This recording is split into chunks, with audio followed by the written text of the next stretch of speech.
অভিজিৎ গঙ্গোপাধ্যায় আসার কথা ছিল 2টার সময়, উনি এলেন না। কি বলবেন? আপনি আসছিলেন অনেকক্ষণ আগে। আপনি আরেকবার করুন। বলছি অভিজিৎ গঙ্গোপাধ্যায় ওনার আসার কথা ছিল, কিন্তু উনি এলেন না। আর যে লাঠিচার্জ হয়েছে তার প্রতিবাদে উনি আপনার কাছে আর এলেন। চিঠি ছিঁড়ে দিলেন। উনি যে চিঠিটা নিয়ে আসার কথা ছিল সেই চিঠি যেটা মুখ্যমন্ত্রীকে দেওয়ার কথা সামনে ছিঁড়ে দিলেন। তোলো ছিন্ন চিঠি বাঁধো নতুন তারিখ। আমি বলতে পারি যে ওনার এই পুরো ব্যাপারটা উনি নিজেই আসতে চেয়েছিলেন। মুখ্যমন্ত্রীর সঙ্গে ওনার কথা অনুযায়ী দলমতের ঊর্ধ্বে উঠে ওনার দলীয় পরিচয় ভুলে গিয়ে সাংসদ জাস্টিস অভিজিৎ গাঙ্গুলি চেয়েছিলেন। মুখ্যমন্ত্রী কাছে তিনি একটা আবেদন করেছিলেন। আমি বলেছিলাম যে মিডিয়ার কাছে আবেদন না করে লিখিতভাবে আবেদন করুন। তিনি আমার কাছে মুখ্যমন্ত্রী চিঠি দিতে আসারই কথা ছিল। অর্থাৎ তারপরেও তিনি এলেন না। মানে আমার একটা লোককবিতার পংক্তি মনে পড়ছে, লোকগানের, তুমি সর্প হয়ে দংশন করো, ওঝা হয়ে ঝাড়ো। তুমি সর্প হয়ে দংশন করো, ওঝা হয়ে ঝাড়ো। মুখ্যমন্ত্রীর কাছে উনিই বলেছিলেন আসবেন, মুখ্যমন্ত্রীকে চিঠি দেবেন আমার মাধ্যমে, মুখ্যমন্ত্রীর কাছে এটার একটা বিচার চাইবেন। তারপর উনি ব্যাক আউট করলেন। এবং এই যুক্তিটা কোনো যুক্তি হতে পারে না যে যুক্তি উনি বলছেন। শিক্ষা দপ্তর পুলিশ প্রশাসনের সঙ্গে কোনোভাবে যুক্ত নয়। ফলে উনি আমার সঙ্গে দেখা করে এবং ওনারই দেওয়া সময় আমি সেই সময় বসেছিলাম, তো উনি এলেন না। ওনার এটা ব্যাপার, উনি দলীয়ভাবে কোনো বিপদে পড়লেন কিনা, দলীয় কোনো প্রতিবন্ধকতা তৈরি হলো কিনা, দল ওকে বারণ করলো কিনা, পরে এই ক্ষেত্রে ওনার কোনো অসুবিধা হবে কিনা এটা উনিই বলতে পারবেন।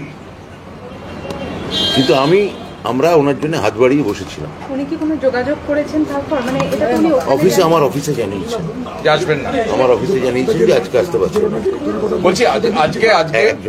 বলছি আজকে চাকরিহারা শিক্ষক যারা, তারা ডিআই অফিসে গিয়েছিলেন, পুলিশ যেভাবে তাদের লাঠিপেটা করলো এবং এমনকি লাথি পর্যন্ত মারছে, লাথি।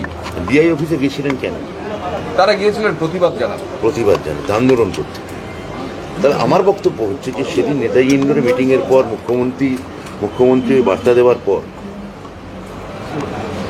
ঘটনাটা দুর্ভাগ্যজনক, নিন্দাজনক, এগুলো যেমন একদিকে সবই সত্যি, আবার এটাও সত্যি যে সেদিন মুখ্যমন্ত্রীর নেতাজি ইন্ডোরে মিটিংয়ের পর তাদের নেতৃস্থানীয় সঙ্গে আমার বৈঠক হয়েছে। আমরা বলেছি তাদের সর্বতোভাবে, মানবিকভাবে, আইনিভাবে কিভাবে যোগ্য বঞ্চিত শিক্ষকদের চাকরি ফেরত দেওয়া যায় সে ব্যাপারে একটা সুরাহার পথ আমরা খুব দ্রুত বার করব। সেই নিয়ে ওদেরই নেতৃবর্গের সঙ্গে কথা, ওরা আমাদের সঙ্গে বসতে চেয়েছিলেন এই শুক্রবার বা শনিবার বা এই সপ্তাহে। সে তারিখও ঠিক হয়ে গেছে যে ওরা আসবেন। হ্যাঁ, আমি একা না, এসএসসি চেয়ারম্যান থাকবেন, যে কমিটি থাকবে, পুরো এন্টায়ার কমিটি, আমার বিভাগীয় সচিব থাকবেন। ওদের সঙ্গে বসে একটা সুরাহা বার করার কথা, বা ওদের দাবিগুলো, ওদের বেসিক দাবি কি আছে সেটা শোনার কথা। তাহলে আমার বক্তব্য হচ্ছে যে আপনি যদি যে সরকারের কাছে আপনি দাবি করছেন, সরকার আপনাদের সর্বতভাবে সাহায্য করছে, শিক্ষা দপ্তর সর্বতভাবে সাহায্য করছে, এসএসসি আপনাদের সঙ্গে যখনই দেখা করতে চাইছে দেখা করছেন, আমাদের সঙ্গে মিটিং চলছে, তাহলে সেখানে আপনার কথা অনুযায়ী আন্দোলন, লড়াই, প্রতিবাদ এগুলো তো কিছুদিন স্থগিত রাখা যেত। এগুলোর জন্য তো দিন পড়ে আছে। আর সেটা এইরকম এমন পন্থায় নিয়ে যেতে হবে যে সরকারকেও যাতে হাত না তুলে নেয়। প্রথম কথা হচ্ছে ওনারা যাই করুন, আমরা ওদের প্রতিরক্ষা দেব। বার্তা দিয়ে দিয়েছে আইনিভাবে, মানবিকভাবে। ফলে এই ধৈর্য আমার মনে হয় ওদের রাখা উচিত। অন্য কোনো প্রভোকেশন যদি ওদের থাকেও তা সংবরণ করা উচিত বলে আমি মনে করি। আমি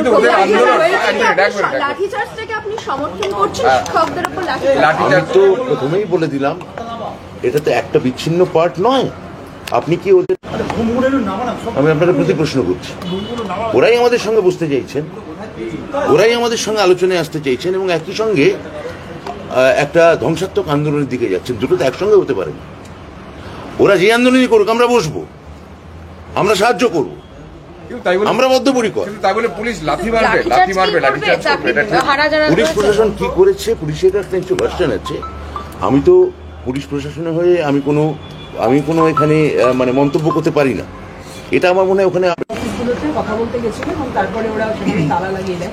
এই স্যালারি ডিসবার্সমেন্টের কাজটা শুরু হয় মানে এই তালা লাগানোর কথা আমি গতকাল থেকে মিডিয়ায় শুনছি। তাহলে আজকে তাহলে ওই তালা লাগানোর ব্যাপারটা গতকাল থেকে বলছি না, বলছি। ডিআইতে ঢুকতে দেবো না। আমরা বারবার বলছি আমরা পোর্টাল আপডেট করব। মুখ্যমন্ত্রী বার্তা পরিষ্কার দিয়েছেন, কোনো স্কুলে কোনো ট্রানমিশন লেটার নেই, কোথাও বেতন বন্ধের কথা কি আমরা জানি না। আমি অন্তত জানি না ওনারা আশঙ্কা দেওয়া হয়েছে কিনা। তাহলে আশঙ্কা করছেন। মানবিক পথে ওদের সহযোগিতা করতে বদ্ধপরিকর।